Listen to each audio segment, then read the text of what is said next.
স্বাগত দীপ্ত সংবাদে। আপনাদের সাথে আছি আমি আনোয়ারুল আলম। শুরুতেই জানাবো সংবাদ শিরোনাম। দেশে ফিরেছেন খালেদা জিয়া, উঠেছেন ফিরোজায়, স্বাগত জানাতে পথে পথে নেতাকর্মীদের ঢল। বুয়েটে অচলাবস্থা কাটেনি, তৃতীয় দিনেও ক্লাসে যাননি শিক্ষকরা, বিপাকে ৭,৫০০ শিক্ষার্থী। কিশোরগঞ্জের পাকুন্দিয়ায় বজ্রপাতে প্রাণ গেল ৩ ছাত্রীর, মিঠামইনে বজ্রপাতে এক কৃষকের মৃত্যু।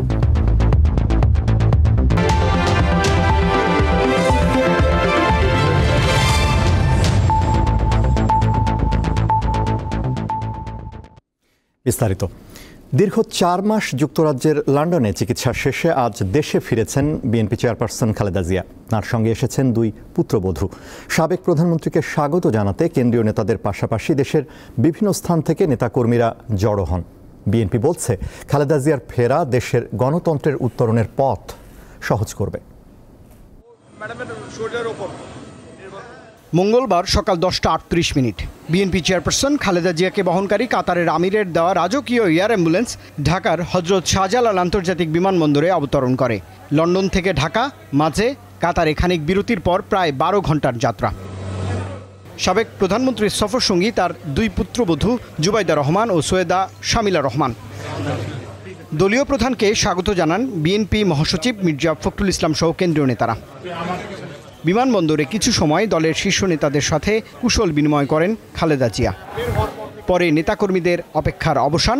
বিএনপি চেয়ারপারসনের গাড়ি বহর বিমানবন্দর থেকে গুলশানের বাসভবন ফিরোজার উদ্দেশ্যে যাত্রা করে। পথে যাতে ভিড়ের কারণে কোনো ধরনের বিশৃঙ্খলা না ঘটে সেজন্য আইন শৃঙ্খলা রক্ষাকারী বাহিনী সতর্ক অবস্থায় ছিল। সাবেক এই প্রধানমন্ত্রীর দেশে ফেরা গণতন্ত্রের জন্য সুখবর বলে মনে করেন বিএনপি মহাসচিব।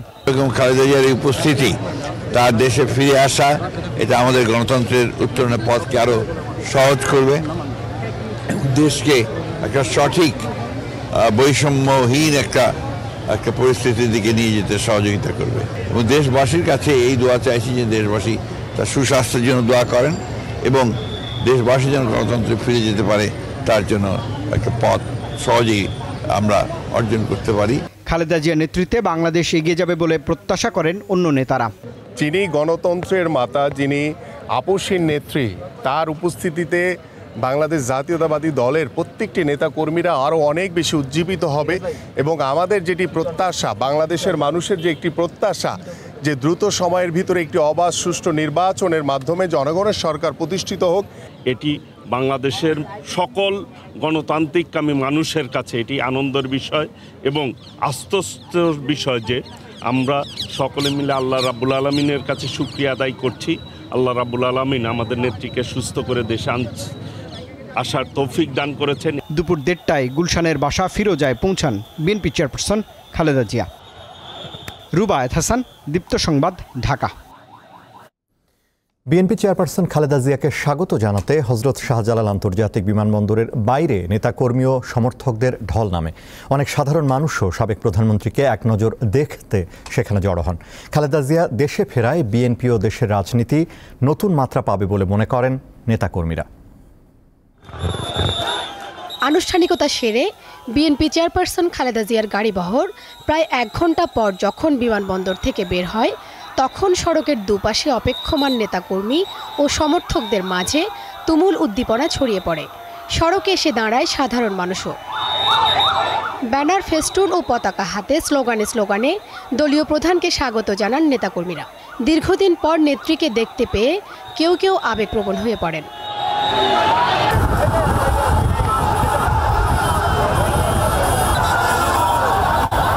আমি খালেদা জিয়াকে যখন দেখছি হাসি মুখে আমার প্রাণ ভরে গেছে। তো ওনাকে দেখার পর আমার সমস্ত কষ্টটা দূর হয়ে গেছে। রোদের মধ্যে দাঁড়া ছিলাম ফুটপাতের উপরে। উচ্ছ্বসিত নেতাকর্মীদের সামলাতে আইন শৃঙ্খলা রক্ষাকারী বাহিনীকে রীতিমতো বেগ পেতে হয়। বিমানবন্দর সহ বিভিন্ন স্থানে নেওয়া হয় নিশ্চিদ্র নিরাপত্তা।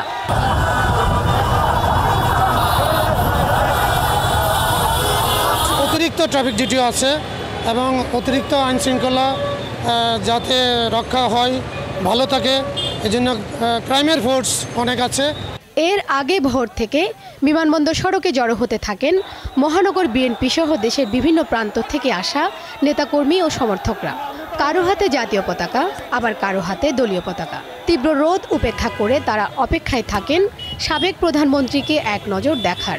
এই 17 বছর এই শেখ হাসিনার গুম খুমে মার খাইছি, জেল খাটছি, তার চেয়ে এই যে ধানের শীষ পরে আসি তাতে অনেক আনন্দ লাগছে। তাকে স্বাগতম জানানোর জন্য আজ আমরা এই জায়গায় এসেছি। বিএনপি চেয়ারপারসন দেশে ফেরায় রাজনীতি নতুন মাত্রা পাবে বলে মনে করছেন কেউ কেউ। অনেকে বলে যে আর আসবে না। আমাদের দেশনেত্রী mother of democracy Begum Khaleda Zia সে পালানোর মানুষ না, কোনোভাবেই কেউ তাকে রুখতে পারবে না। 12টার দিকে খালেদা জিয়ার গাড়িবহর বিমানবন্দর সড়ক ছেড়ে যাওয়ার পর তীব্র যানজট তৈরি হয়। শিউলি শবনম, দীপ্ত সংবাদ, ঢাকা। রাষ্ট্রের মৌলিক সংস্কারের একটি রূপরেখা জাতীয় ঐকমত্য কমিশনে জমা দিয়েছে জাতীয় নাগরিক পার্টি এনসিপি।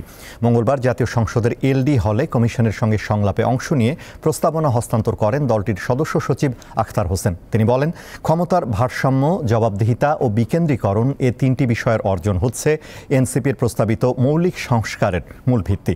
জাতীয় ঐকমত্য কমিশনের সহসভাপতি আলী রিয়াজ বলেন, এনসিপির মৌলিক সংস্কারের প্রস্তাব ঐকমত্য কমিশন গ্রহণ করেছে, এখন এগুলো পর্যালোচনা করা হবে।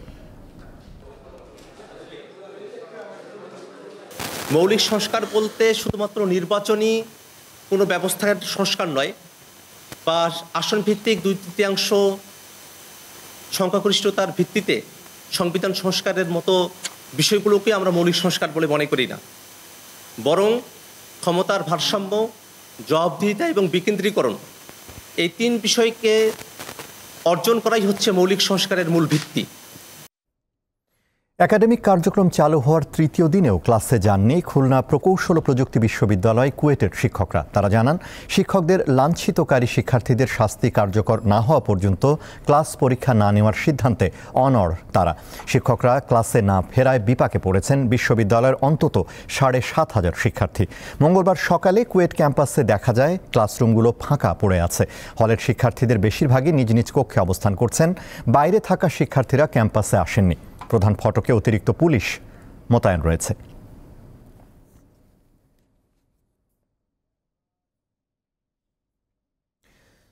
দর্শক, সবশেষ পরিস্থিতি জানাতে কুয়েট থেকে যোগ দিচ্ছেন সহকর্মী ইয়াসিন আরাফাত। ইয়াসিন, কবে থেকে ক্লাস পরীক্ষা নিয়মিত হতে পারে এ বিষয়ে কোনো সিদ্ধান্ত হয়েছে কি? শিক্ষকরা কি বলছেন? আনারুল, কুয়েটের যে অচল অবস্থা এটি সহসাই নিরসন হচ্ছে না এমনটি আমরা বুঝতে পেরেছি। গতকালকে যখন শিক্ষক সমিতি তাদের সাধারণ সভা শেষে 7 দিনের একটি আলটিমেটাম দিয়েছে, এবং সেই আলটিমেটামে আপনি জানেন তারা 7 দিনের ক্লাস বর্জন এবং 7 দিনের মধ্যে শিক্ষক লাঞ্ছনাকারীদের যদি কোনো ধরনের সাজা না দেওয়া হয় তাহলে 7 দিন পর থেকেই কিন্তু তারা প্রশাসনিক কার্যক্রম থেকে বিরত থাকবেন এমন একটি আলটিমেটাম দিয়েছেন।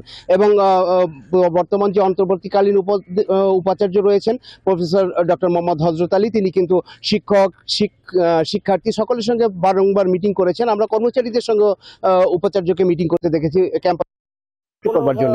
তবে কোনো সুরাহা না হবার কারণে আজকে কিন্তু সিন্ডিকেট সভা চলছে। এখনো কিন্তু ক্যাম্পাসে সিন্ডিকেট সভা চলছে। আমরা যতটুকু জানতে পেরেছি যে সিন্ডিকেট সভা প্রায় শেষের দিকে, কিন্তু এর মাঝখানেই এই সিন্ডিকেট সভার মধ্যে দিয়ে হয়তো একটি অচল অবস্থার নিরসন হবে এমনটি আশা করা হচ্ছে। আমরা হয়তো সিন্ডিকেট সভার সিদ্ধান্ত হলে এটি পরবর্তীতে জানাতে পারবো। তবে এর মধ্যে একটি অনাকাঙ্ক্ষিত ঘটনা কুয়েট ক্যাম্পাসে ঘটেছে। কিছুক্ষণ আগে কুয়েট ক্যাম্পাসে বৃষ্টি হচ্ছিল, সেখানে ফুটবল খেলা শেষে প্রথম বর্ষের একজন শিক্ষার্থী সে কিন্তু পুকুরে গোসল করতে গিয়ে পুকুরে পানিতে ডুবে মারা গিয়েছে। ফলে ক্যাম্পাসের পরিস্থিতি অনেকটা এখনো ভারী হয়ে গিয়েছে। তাকে উদ্ধার করে খুলনা মেডিকেল কলেজ হাসপাতালে নিয়ে যাওয়া হয় এবং সেখানে কর্তব্যরত চিকিৎসকরা তাকে মৃত ঘোষণা করেছেন। ফলে কুয়েটের ক্যাম্পাসের পরিস্থিতিটা অনেকটা স্থবির হয়ে পড়েছে। শিক্ষার্থীরা অনেকেই মর্মাহত। শিক্ষকদের মধ্যেও আমরা দেখেছি যে একজন শিক্ষার্থীকে হারানোর যে বেদনা সেটি রয়েছে। তবে শিক্ষকরা যেটি বলেছেন, কিছুক্ষণ আগে কথা বলছিলাম যারা সিনেট সদস্য নয় এমন শিক্ষকরাও আশা করছেন যে খুব দ্রুততম সময়ের মধ্যে হয়তো সিনেটের সভা থেকে একটি ভালো সিদ্ধান্ত আসতে পারে এবং শিক্ষক, শিক্ষার্থী সকলে মিলে হয়তো এই পরিস্থিতিটাকে উত্তরণের জায়গায় নিয়ে যাওয়ার একটি প্রক্রিয়া। কারণ যে গত 74 দিনের যে দীর্ঘ প্রক্রিয়াতে কুয়েট ক্যাম্পাস বন্ধ রয়েছে, এত কুয়েট ক্যাম্পাস এস্টাবলিশড হওয়ার পর থেকে এখনো পর্যন্ত এত লম্বা সময় কিন্তু কোনো কারণেই ক্যাম্পাস বন্ধ থাকেনি। এটি সর্বপ্রথম এই ধরনের ঘটনা ঘটেছে এবং তারা আশা করছেন যে 1.5 বছরের যে সেশন জট ইতিমধ্যে রয়েছে এই 7,500 শিক্ষার্থীদেরকে তাদের সেশন জট যেন আরো না বাড়ে, এটির জন্য শিক্ষকরা যেমন আন্তরিক রয়েছেন, একইভাবে তারা বলছেন যে শিক্ষার্থীদের কিন্তু তাদের আরো মানবিক হতে হবে। শিক্ষকদের প্রতি যে শ্রদ্ধার যে জায়গাটি, সেই জায়গাটিতে তারা যেখান থেকে পদস্খলন ঘটেছে সেই জায়গা থেকে তাদের উত্তরণ করে তাদের কিন্তু শিক্ষকদের যথাযথ মর্যাদা দিতে হবে এবং এই জন্য শিক্ষক লাঞ্ছনাকারী যারা ছিলেন তাদের যেন। ইয়াসিন, আপনাকে ধন্যবাদ। কুয়েটের পরিস্থিতি জানাচ্ছিলেন সহকর্মী ইয়াসিন আরাফাত। কিশোরগঞ্জের পাকুন্দিয়ায় বজ্রপাতে 9ম শ্রেণীর 3 ছাত্রীর মৃত্যু হয়েছে।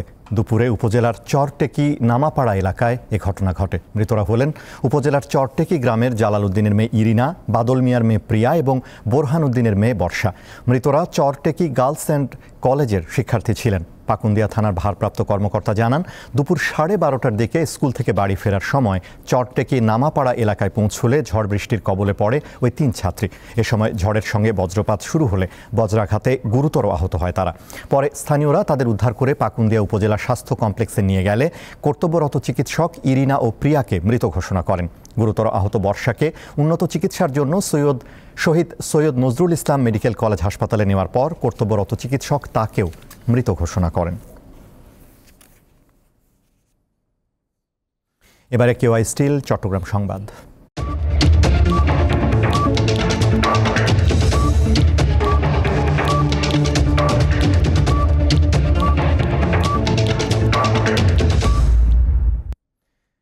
চট্টগ্রামে রাষ্ট্রদ্রোহ মামলায় কারাগারে আটক ইসকন নেতা চিন্ময় দাসকে আরও 4 মামলায় গ্রেফতার দেখানোর আদেশ দিয়েছে আদালত। সকালে মেট্রোপলিটন ম্যাজিস্ট্রেট SM আলাউদ্দিন মাহমুদের আদালতে শুনানি শেষে এ আদেশ দেওয়া হয়।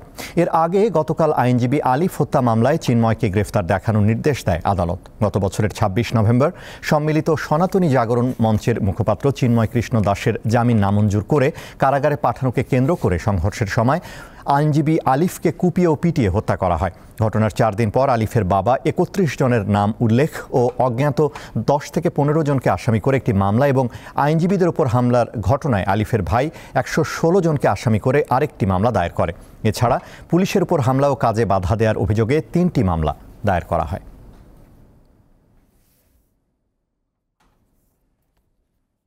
মানবতা বিরোধী অপরাধের মামলায় মৃত্যুদণ্ডাদেশ থেকে খালাস চেয়ে জামায়াতে ইসলামীর সহকারী সেক্রেটারি জেনারেল ATM আজহারুল ইসলামের আপিল শুনানি শুরু হয়েছে।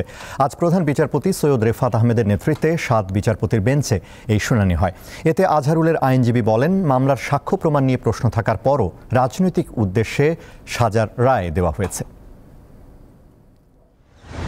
জামায়াতে ইসলামীর সহকারী সেক্রেটারি জেনারেল ATM আজহারুল ইসলামের বিরুদ্ধে মুক্তিযুদ্ধের সময় হত্যা, গণহত্যা, অপহরণ সহ মানবতা বিরোধী অপরাধের অভিযোগ আনা হয়। 2014 সালের 30 ডিসেম্বর তাকে মৃত্যুদণ্ড দেয় আন্তর্জাতিক অপরাধ ট্রাইব্যুনাল। রায়ের বিরুদ্ধে তিনি আপিল করেন। 2019 সালের 23 অক্টোবর রায় বহাল রাখে আপিল বিভাগ।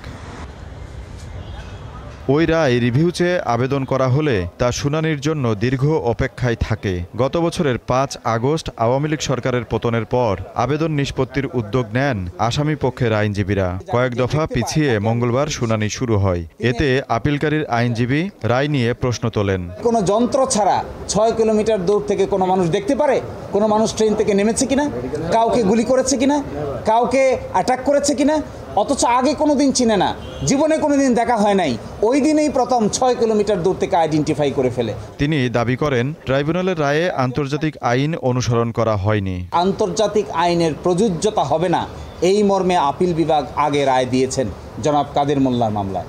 আমরা আজকে এটাও বলেছি যে আন্তর্জাতিক আইনের প্রযোজ্যতা ছাড়া ইন্টারন্যাশনাল ক্রাইমস ট্রাইব্যুনাল আইনের অধীন কিংবা এই ট্রাইব্যুনালে বিচার করা সম্ভব নয়। আজহারুল ইসলামের আইনজীবীর বক্তব্যের পক্ষে সমর্থন জানান এই prosecutor. Customary international law applicable হওয়ার ব্যাপারে প্রসিকিউশনের কোনো দ্বিমত নেই, কারণ government already international crimes tribunal amendment act 2024 যেটা করেছে তাতে ওয়াইড স্প্রেড অ্যান্ড সিস্টেমেটিক শব্দটা ইনসার্ট করে এবং রোম স্ট্যাটিউটের ডেফিনেশন অফ ক্রাইমসটাকে ইনসার্ট করে ইন্টারন্যাশনাল স্ট্যান্ডার্ড বজায় রেখেছে। 8 মে পরবর্তী শুনানির তারিখ নির্ধারণ করেছে আপিল বিভাগ।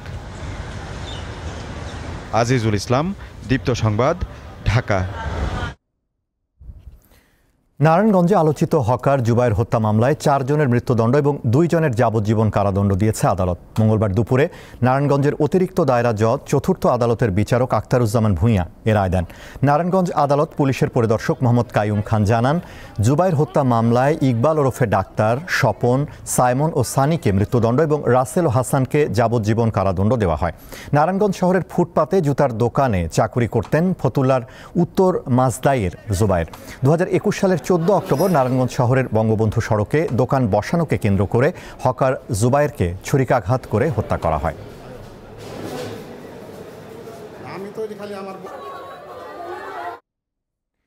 পিরোজপুরের ভান্ডারিয়ায় স্ত্রী ও শাশুড়িকে গলা কেটে হত্যার অভিযোগ উঠেছে স্বামী বাদল খানের বিরুদ্ধে।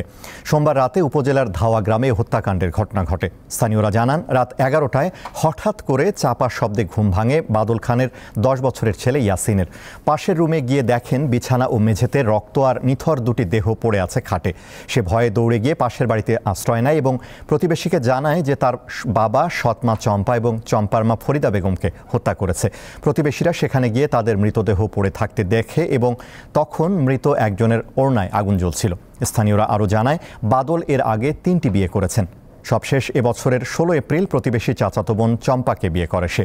এরপর থেকেই সে স্ত্রী চম্পা, শাশুড়ি এবং প্রথম স্ত্রীর ছেলে ইয়াসিনকে নিয়ে একত্রে বসবাস করত। পুলিশ জানায়, হত্যাকাণ্ডের পর থেকে অভিযুক্ত মোহাম্মদ ওবায়দুল হক বাদল খান পলাতক রয়েছে। তাকে গ্রেফতারের চেষ্টা চলছে। তবে কী কারণে হত্যাকাণ্ডের ঘটনা ঘটেছে তা নিয়ে তদন্ত করছে পুলিশ।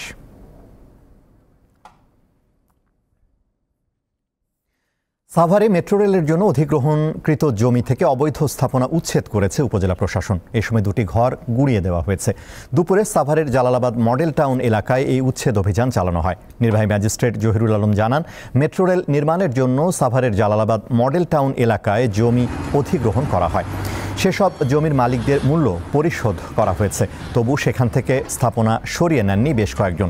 পরে জেলা প্রশাসকের নির্দেশে অধিগ্রহণকৃত জমি থেকে অবৈধ স্থাপনা উচ্ছেদে অভিযান পরিচালনা করা হয়। ওই জমিতে থাকা একটি মসজিদ সরিয়ে নিতে 1 সপ্তাহ সময় দেওয়া হয়েছে।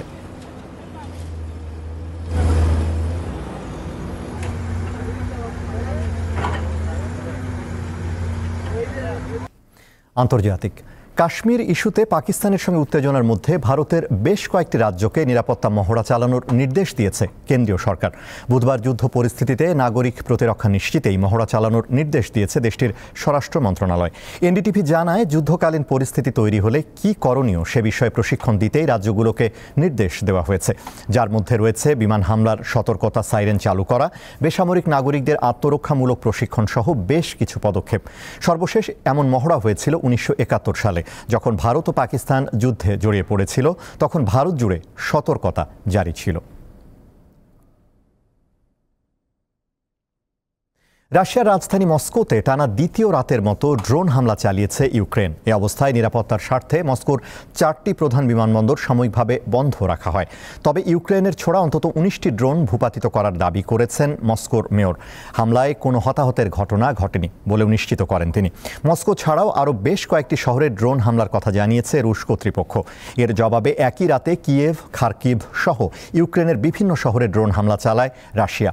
এর আগে সোমবার কুরস্ক অঞ্চলে নতুন করে প্রবেশের চেষ্টা চালায় ইউক্রেনের সেনারা। এ সময় হামলায় বৈদ্যুতিক অবকাঠামো ক্ষতিগ্রস্ত হওয়ায় একটি শহর বিদ্যুৎ বিচ্ছিন্ন হয়ে পড়ে। খেলার খবর। 3 ফরম্যাটের ক্রিকেটের মধ্যে বাংলাদেশ সবচেয়ে ভালো খেলে ওয়ানডে, কিন্তু এখানেও সবচেয়ে বাজে অবস্থা দলের। গেল 1 বছরে 8 ম্যাচে 7টিতেই হার। তাতে আইসিসির র্যাঙ্কিংয়ে শান্ত বাহিনী নেমে গেছে 10 নম্বরে। গত বছর নভেম্বরে সংযুক্ত আরব আমিরাতের শারজায় আফগানদের বিপক্ষে সিরিজ হেরেছিল বাংলাদেশ। ওই সিরিজের পর টাইগাররা নেমে যায় র্যাঙ্কিংয়ের 9 নম্বরে। এবার সেখান থেকে আরও অবনমন ঘটেছে। 19 বছর আগে 2006 সালে আইসিসি র্যাঙ্কিংয়ে সবশেষ 10 নম্বরে ছিল বাংলাদেশ দল। ওয়ানডে র্যাঙ্কিংয়ে শীর্ষে রয়েছে ভারত, 2-এ নিউজিল্যান্ড, 3-এ অস্ট্রেলিয়া, পরের অবস্থানে শ্রীলঙ্কা ও পাকিস্তান।